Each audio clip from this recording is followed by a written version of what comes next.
In this lecture, we would like to discuss another most important doctrine, that is the doctrine of separation of power. The very philosophy behind evolving and developing the doctrine of separation of power was behind the despotic, authoritative rules of the monarchs and kings in various countries to check and to bring balance in between the powers exercised by different authorities in a state, and it was visualized by in ancient Greek by the Greek political philosopher Aristotle in his Politics.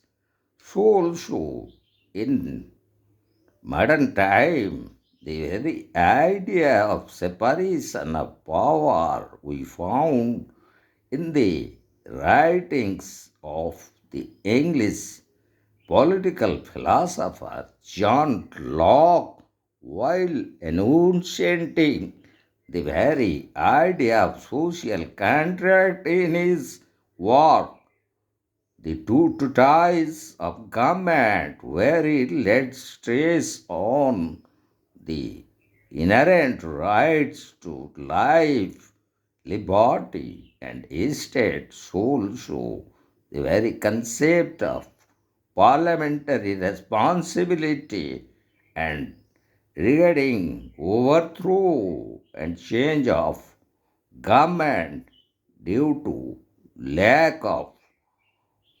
responsibility or accountability, and the very idea of separation of power in its critical, theoretical, and philosophical model was first time made by the French political philosopher Montesquieu in his work Separation of Powers, and the most strict separation of power was adopted by the framers and founding fathers of American Constitution. While framing the Constitution of America in 1787, so also we found the element of federalism, and it is considered that American Constitution is as the father of all federal constitutions of the world. As in America, we found strict separation of powers among the three organs of the government: the president, the Congress consisting the House of Representatives, and the Senate, and the Supreme Court of United States of America. And there is a true and strict separation of power among the three different organs, such as the legislature, executive, and judiciary. So also we found the element of federalism in Canadian Constitution, so also in Australian Constitution. But as these constitutions of Canada and Australia are bit tilted towards the United Nations United Kingdom's unwritten constitution having a parliamentary form of government, so they are considered as quasi-federal in nature, as there is no strict separation of powers. And as regarding the Government of India Act, which was enacted in 1935 by the England's Parliament that provided some of the important federal features, such as it established a federal form of Indian government. It led to the distribution of powers between the center and the state. It also introduced the concept of voting, where 10% of the Indian population participated in voting. It also led the formulation of federal courts, which came into force in 1973. It also introduced the concept of the upper house and lower house, the two chambers, as bicameralism within the state, and laid down the restriction for their smooth functioning. Lastly, it has also proposed the railways and gave its authority to the federal railways, which were governed by the Governor General or Viceroy of India, and they were not answerable to any one of their actions. So, in that regard, we would like to discuss one important saying of the British politician of 19th century, Lord Acton, once stated that power corrupts and absolute power corrupts absolutely. And this laid the very foundation of separation of power and strict separation of power. So, in that regard, we would like to discuss the very constitutional mechanism in India which made separation of powers between among the Union Executive, Union Legislature, and the Union Judiciary. These three organs of government are crucial importance as they help in the functioning of the state. Though they have different functions, all these organs keep a close watch on actions taken by one another, and often they go through positive and negative criticism to attain efficient law and order. In simple words, the relationship between these three organs can be understood as the Union Legislature. It enacts and proposes the laws of the Union. Also, the legislatures of the state, they enact and proposes laws for the states, and the executive of the Union, and in respect to state, the state executive enforces the law enacted by the parliament or by the state legislative assemblies. And the very judiciary, in case of union, the Supreme Court of India, and in case of states, the high courts of respective states are functioning as the watchdogs of those laws enacted by the parliament, state legislative assemblies, and their enforcement and implementation by the union executive and state executives. The very doctrine of separation of powers implies that there should not be a concentration of power. So, it could achieve a zero corruption form of government which would be transferable and accountable in its governance of the state. So, if the absolute power is enjoyed by anyone, there are high chances of misconduct, misutilization of that power. Therefore, it is important to have separation of powers, but at the same time, there should be vigilance maintained to avoid the misuse of powers. So, in regards to that, we would like to discuss first the Union Executive. So, as provided under Article 52, the President is the head of the state and so head of the executive in case of union.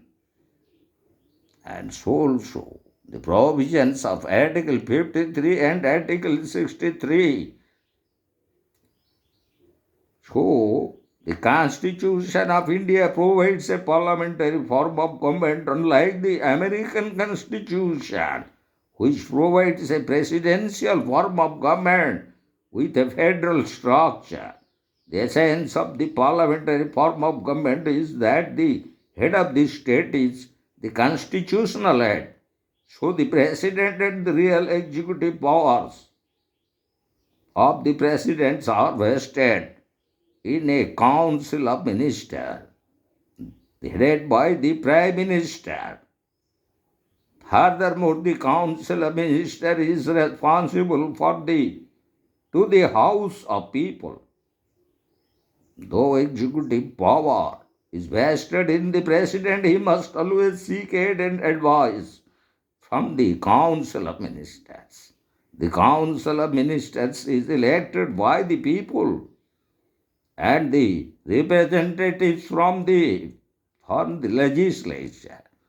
Therefore, we can derive that even if powers are vested in the executive, the legislature is still taken into consideration. So, the Article 52 of the Constitution of India, as titled, the President of India establishes the office of the President as the head of the state of the country. This article explains the constitutional provisions and requirements for the President, that there shall be a President of India who is the head of the state and represents the unity and integrity of the nation. The President is elected by the electoral college, consisting of elected members of both houses of parliament as well as elected members of the legislative assemblies of all states and union territories. So, the president is empowered with certain powers, such as executive power. So, as the head of the executive, the president has certain executive powers, such as to appoint the prime minister and other ministers and the advice of the prime minister. So, also he has the power to dissolve Lok Sabha or the lower house of the parliament and dismiss the state commands in certain circumstances. And as regarding the legislative powers of the union, executive or the president has a crucial role in legislative process. He can promulgate ordinances when parliament is not in session, which have the same force and effect as laws passed by parliament. So also the president also gives assent to bills passed by parliament before they become law, and any finance bill or money bill could only be introduced in the parliament in the name of the President of India. And as regarding the judicial powers, the President has limited judicial power, such as granting pardons, reprieves, remission of sentence in certain cases.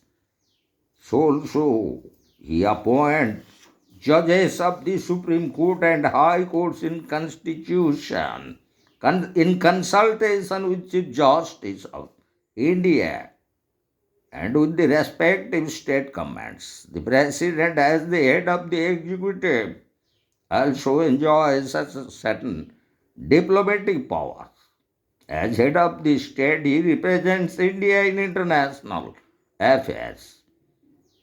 He receives foreign dignitaries and ambassadors, negotiate treaties and agreements with other countries, and appoint in Indian ambassadors and diplomats abroad. And the President of India enjoys certain important emergency powers.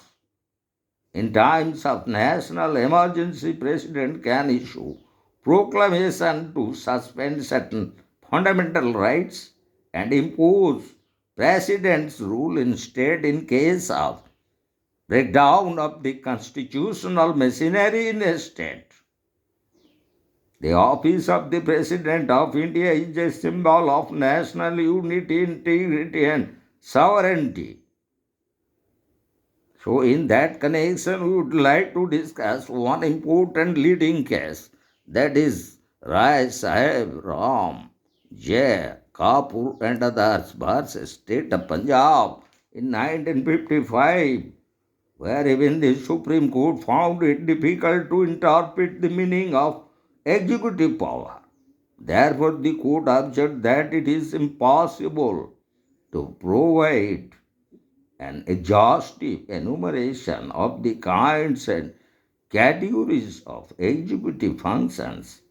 Under Article 73 and Article 163, the executive power cannot be kept limited to the administration of laws because it is also adheres to government policy, the legislature, law and order, the promotion of social and economic welfare, foreign policy, and the vigilance of the administration of the state.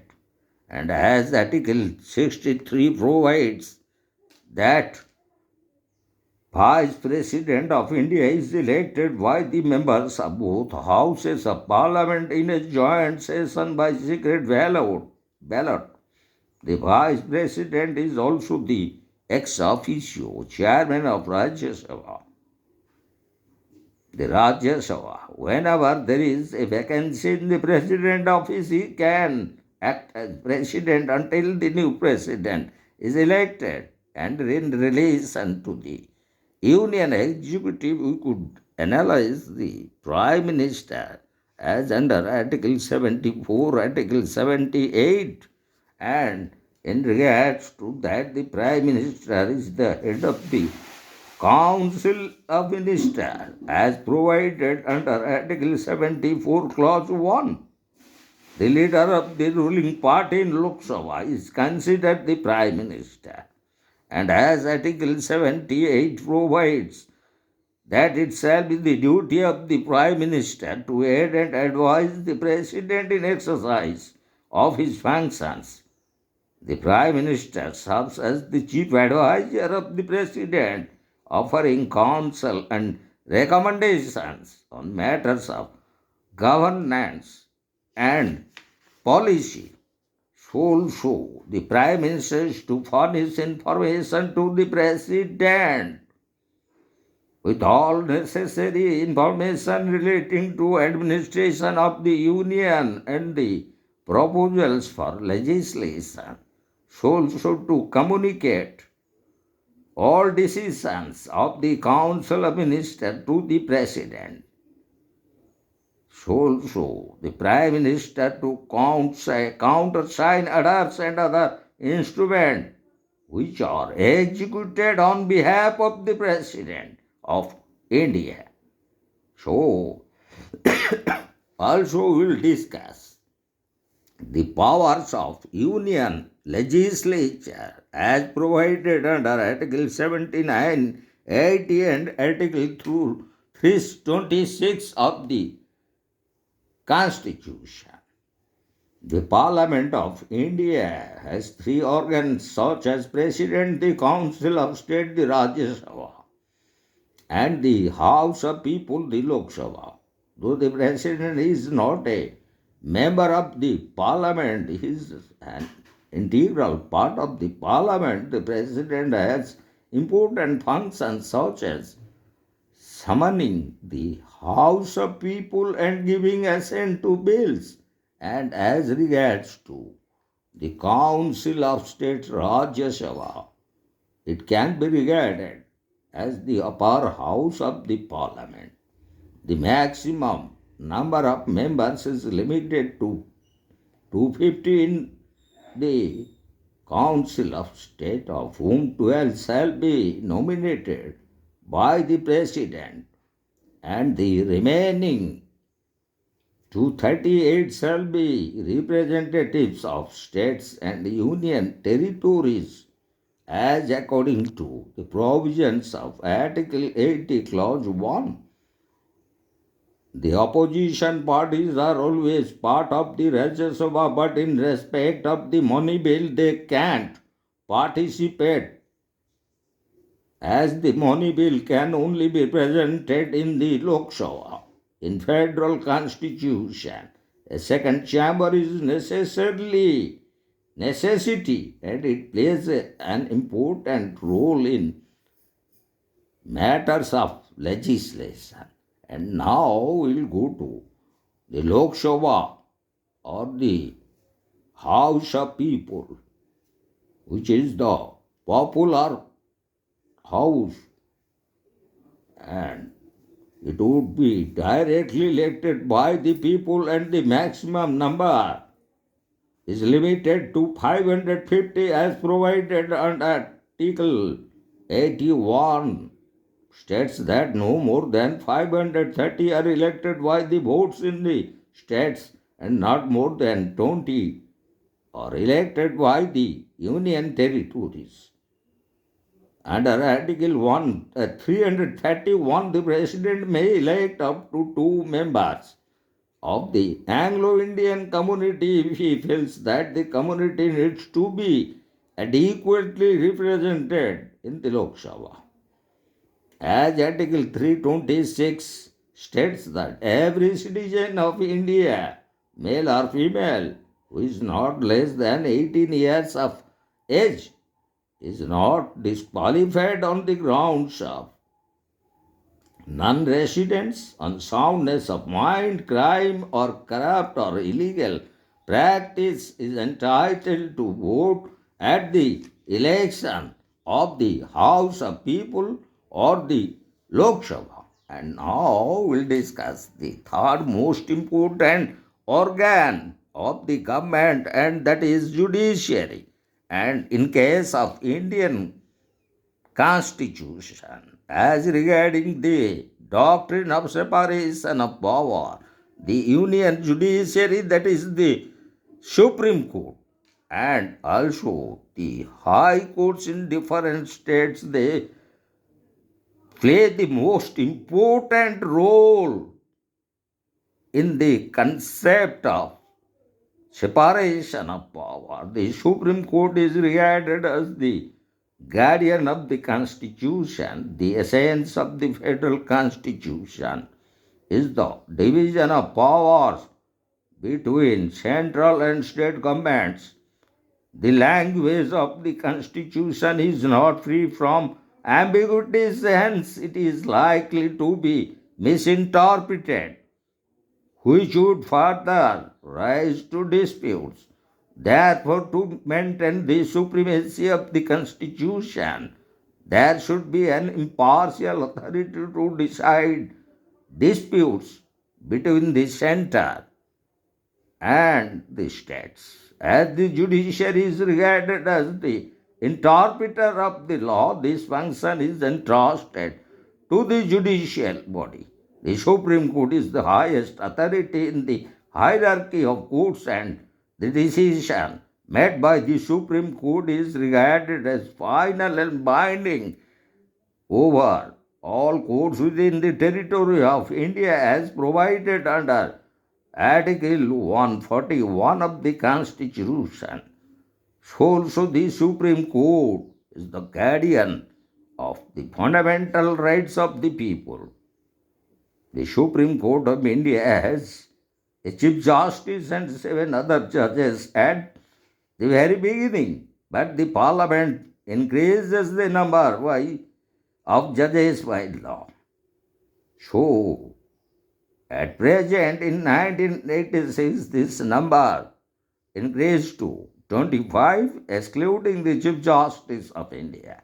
Thus, the total number of judges at present is 34, including the Chief Justice of India. The President appoints the judges of the Supreme Court as under Article 124, Clause 2, and also on the advice of the Chief Justice of the Supreme Court. And even the Chief Justice of the Supreme Court is appointed by the President in consultation of such judges of the Supreme Court and High Court as he deems necessary for the purpose. As regarding the very strict separation of power, as we found in United States of America, but in case of India, even though we don't find a strict separation of powers among the three different organs of the government, the Union Executive, the Union Legislature, and the Union Judiciary, in spite of that, the Union Judiciary, that is the Supreme Court of India,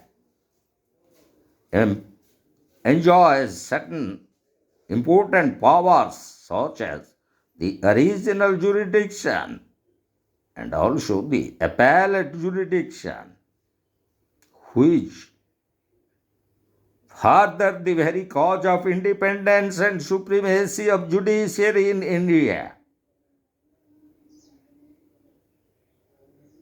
So, also we found certain elements of distribution of powers in our constitution. As such, exactly we found under Article 245 to 255 regarding the very distribution and division of legislative powers between the Union and the states. So also the administrative powers distribution and division under Article 256 to Article 263 of the Constitution. So also financial powers as distributed under Article 265 to 290, and also establishment and constitution of the Finance Commission, which is a constitutional body. So, this very distribution of legislative, administrative, and financial powers strengthen the very spirit of federalism in India. So, it could be considered as an integral part of the doctrine of separation of powers in India, shows under Article 249 of the Constitution. The Council of States or the Rajya Sabha, the upper house, it could make a law, bring a resolution to make a law on its own motion in case of national interest. Also, another inherent part of the Constitution of India, which indicates the very doctrine of separation of power and distribution of power that we found under the 7th schedule of the Constitution in regards to Union list, and that is list number 1, which contains 97 items or subjects on which the Union Legislature is to legislate, lodge, and as regarding state list, which is list 2, which contains almost 66 items or subjects where the state has exclusive power to legislate. And so also we found a third list, that is the concurrent list, where both the union and state has to enact laws which contains 47 items and subjects.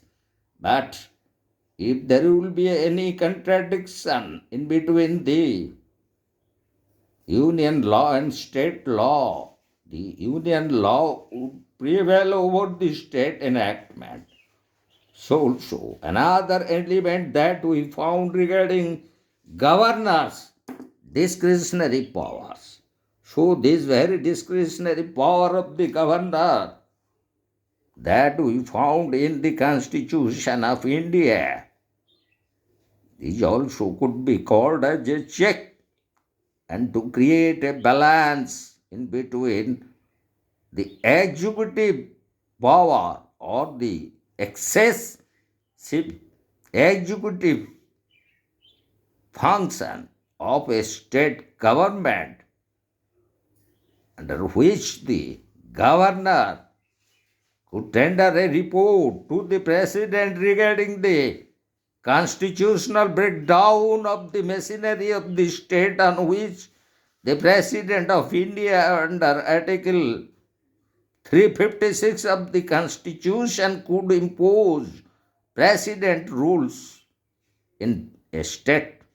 So these are the essential inherent elements that we found in the Constitution of India, even in spite of lacking the strict separation of power as we found in American Constitution. We could make a better conclusion that the Indian Constitution, by adopting the parliamentary form of government instead of the presidential form of government, and by adopting the quasi-federal structures from Canadian and Australian Constitution, so we adopted both unitary principles with a federal structure to retain the very spirit of separation of power among the three important organs of government, the executive, the legislature, and judiciary. So, to conclude our lecture on the very doctrine of separation of power in a parliamentary form of government, the executive, legislature, and judiciary equally hold importance. Executive and legislative authorities are coextensive and they are inseparable. In a democratic country like India, the Council of State or the upper house Rajya Sabha is as important as the lower house, the House of People, or the Lok Sabha. However, Lok Sabha, the lower house, or the House of People, is directly elected by the citizens, and the Rajya Sabha consists of the opposition parties, and most of the members are indirectly elected by the state legislative assembly, and 12 of the members are nominated and appointed by the President of India. But it is crucial to have create a balance in both to not vest absolute power in a single ruling party, as it is prone to misuse and misutilization. Furthermore, it helps to bring out the ambiguity of opinions, which leads to making diverse decisions. The legislature understands the needs of the people and presents the bill in parliament for the welfare of the people. When the bill is accepted, it is enforced in the states by the executive body. Lastly, the judiciary punishes people who violate the law. The judiciary also has a special power called judicial review as under Article 32 in case of Supreme Court of India and in case of the high courts in different states. That judicial review is available under Article 226 of the Constitution. So any law not adhering to the Constitution can be struck down by the apex court to maintain the supremacy of the Constitution. And regarding these very aspects, already we have lectured on various doctrines like the doctrine of pith and substance, doctrine of eclipse, doctrine of repugnancy, doctrine of occupied field, so also the doctrine of severability, and many such doctrines that already we have lectured in these classes that we have already taken under this particular head. So, in regarding the very doctrine of separation of powers, we have almost touched every aspect in regarding to its origin, philosophical origin, growth, development, its adoption into American Constitution in 1787.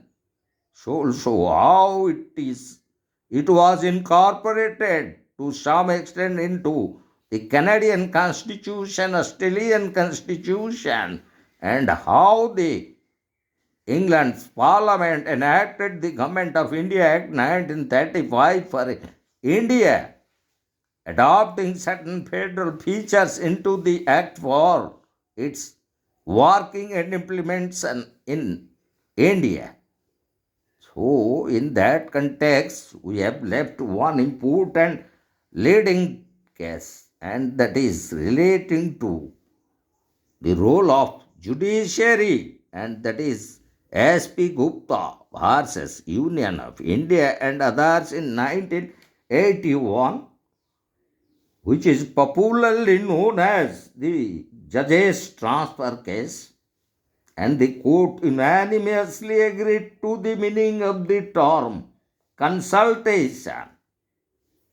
The court derived the meaning of the word consultation from Article 124, Clause 2, the same as we found under Articles 212 and Article 222 of the Constitution. The only ground on which this decision can be challenged is that it is based on malified and irrelevant consideration. This is when the constitutional functionaries expressed an opinion against the appointment, and as per the very provisions of Article 124, Clause 4 and Clause 5, which provides the very provision regarding removal of judges, or which is otherwise called impeachment. So, in this lecture, we have completed another most important doctrine, that is the doctrine of separation of power.